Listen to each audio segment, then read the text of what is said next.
I still believe in the saying of this old Frankfurt School fellow traveler, Marxist Walter Benjamin, who said that behind every rise of fascism there is a failed revolution.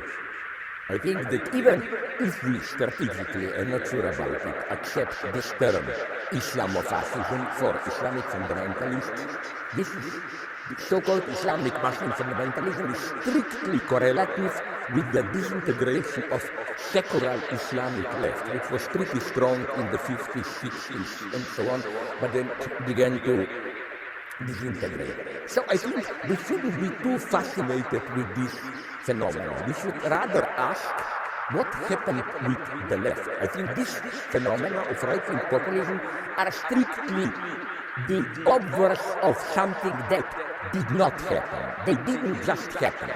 They happened because something else didn't happen. Because the left didn't provide a proper answer. And that's for me the true tragedy today. On the one hand, we are entering a period, and we are already in this period for almost 10 years, where rage, discontent are exploding everywhere, even in our Western countries. Occupy Wall Street in Europe, Podemos, demonstrations in France, Greece, and so on.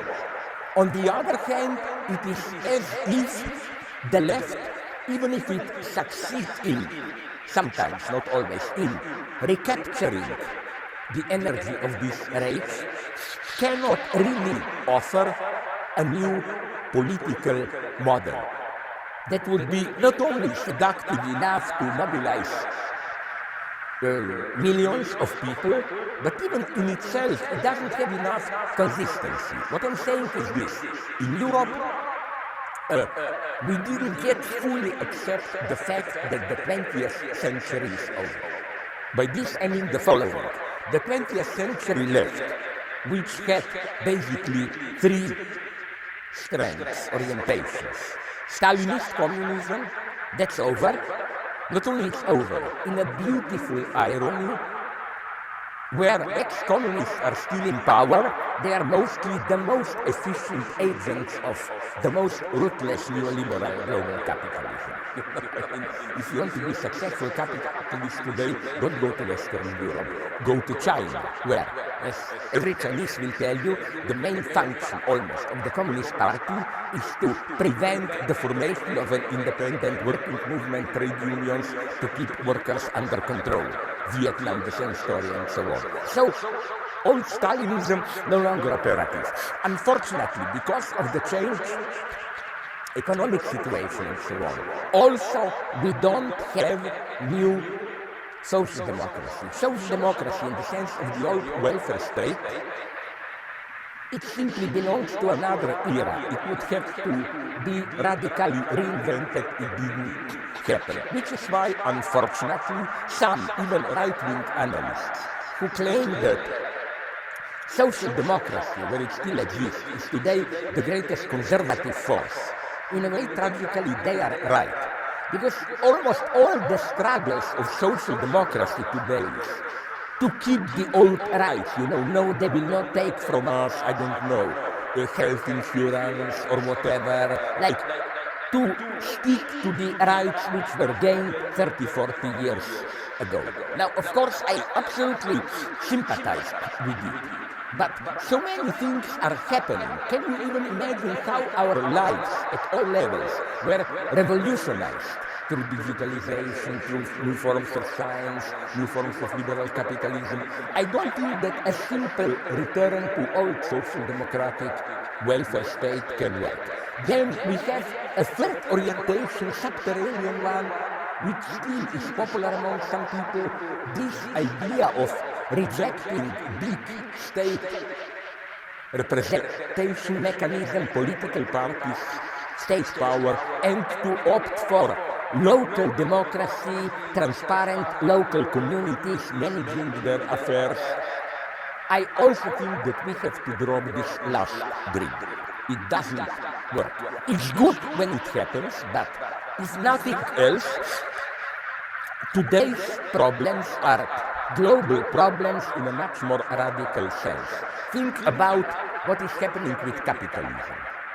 I know works which are now popular, at least in Europe, Jeremiah Rifkin, Paul Mason, this idea, which I find wonderfully attractive, although I think they simplify things a little bit too much, namely that what is happening today with digitalization, biogenetics and so on, is almost a new beautiful example of the most orthodox Marxism, when they say with the development of productive forces, a new situation emerges where old relations of production no longer can cope with.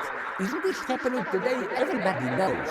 Even how is the guy called from Tesla boss, Elon Musk or what? He said recently, private property will no longer work. We will have to introduce some kind of citizens' general income, plus government will have to pay for it. So everybody knows that. At least the way we know it, the model of capitalism, is reaching its limits. On the one hand, with so-called cooperative commons, free circulation, and so on, it's over. The market economy is approaching its limit. Of course, there are attempts, even very successful, to re-privatize, took over again these commons. For example, Internet, ideal place of commons, we all communicate and so on, but you have Facebook controlling private communication. If you want to buy books and so on, all this, it's controlled, intellectual exchanges by Amazon.com, just name them, software controlled by Microsoft and so on. But nonetheless, it's clear that capitalism is approaching a limit. Okay, but I don't believe in this simplistic answer where they say, oh, this is this self-organization without central power and so on and so on. No, I think the big task today is precisely to reinvent large-scale, very strong social-political agents, structures with strong authority. Just think, for example, about biogenetics. Tremendous things are happening today. We really are on the edge of creating a new man, like reconstructing through biogenetic interventions, our genetic and so on.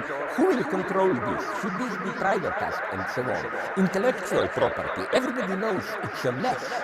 It's ridiculous how big companies try to control it. Ecology, it's no longer this individualist approach, which is very intelligently supported, I hope you noticed it, by big companies and state apparatuses. The way to divest us or redirect us from really approaching the big problems by addressing us as individuals, responsible individuals, like, let's say, simplified situation, you criticize big companies for polluting environment, and a typical ideologist today would tell you, but what did you do? Who are you to criticize it? Did you recycle all your Coke cans? Did you put all newspaper aside? And so on and so on. And this works wonderfully. It redirects your attention to yourself, and then it makes you feel guilty. At the same time, it offers you an easy way out. Redirect by organic food and so on, and you can go on living the way you are. So, back to the main point, so that I don't lose myself. It's clear that we are approaching at different levels a critical moment. And, but the left, and this should be the natural terrain traditionally of the left. The left was thriving in such critical moments. Now, let's be frank, it doesn't have a solution. Let me give you a metaphor that I always like to use for this. I hope our viewers have seen a movie, I think about 10 years ago it was popular, V for Vendetta. I will not go into the story. The point is that at the end, there is a revolution in England, some imagined England, the crowd breaks through the police barrier, penetrates the British Parliament, the people take over, and the end of the film. My idea is that, sorry for this vulgar expression, but it expresses precisely how I feel. I would like to see, I would sell my mother into slavery, to see a movie called V for Vendetta Part 2. Okay, guys, people took over. What would they have done a day later? How would they reorganize the power? The same state, how would they restructure the power? This gap become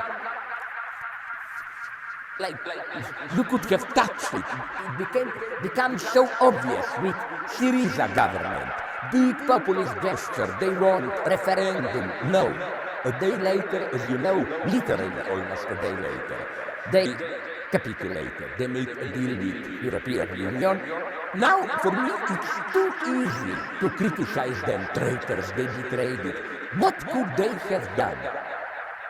Give me, except from these empty phrases of we need more true democracy, people's voice should be heard. What does this mean? This is nonsense. Here I disagree softly with my otherwise good friend, I admire him, Yanis Varoufakis, with his idea of being democratized Europe. I always am telling him, let's take these two cases, Syriza, how they were dealt with European Union, I mean the Greek state, and immigrants. But if European Union were to be more transparent in the sense of democratically controlled, but in the simple sense of more acting in accordance to the will of the majority, refugees would have been treated in a much worse way.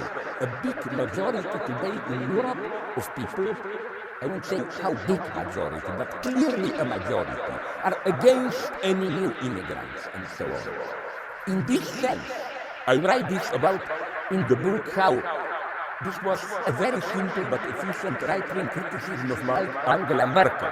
Where is her sense of democracy? She invited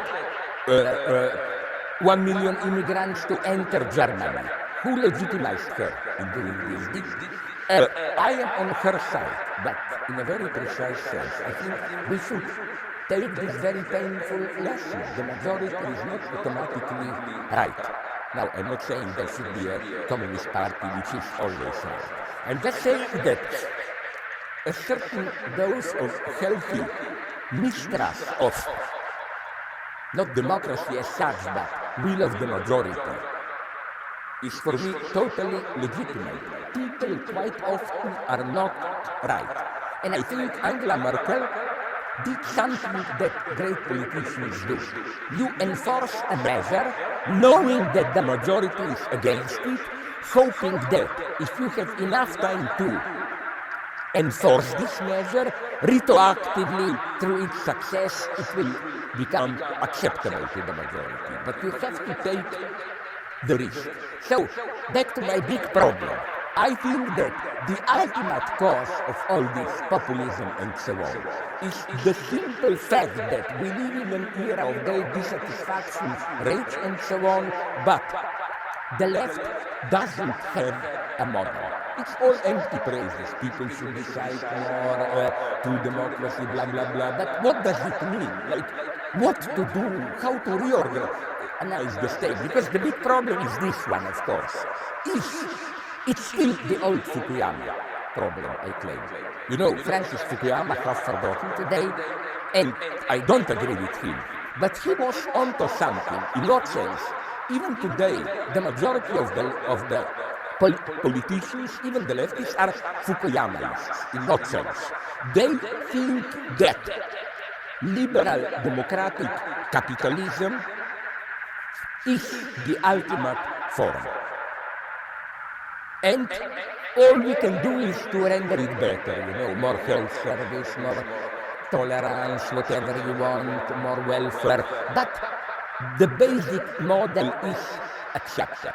No one is asking the questions that people were asking 40, 50 years ago. Like, is capitalism the ultimate answer? Can we imagine social organization beyond state and so on and so on? So that's for me the big problem. Is this, let's call it, enlightened social democratic Fukuyamaism, like what Tony Blair stands for stood for in United Kingdom. Is this enough, or is something more radical middle. I think it is, not that I believe in an economist revolution or whatever, but simply I think that the problems we are facing cannot be resolved at this level. So, that's my self-prediction. Either a new form of the left will be reinvented, or what, or, here is my simple but elaborate answer, or look at Hollywood. I always trust Hollywood. Hollywood is warning us all the time, Hunger Games, Elysium, and so on. That's the society we are approaching. 20% of people live in the privileged zone, the majority is out. That's the future.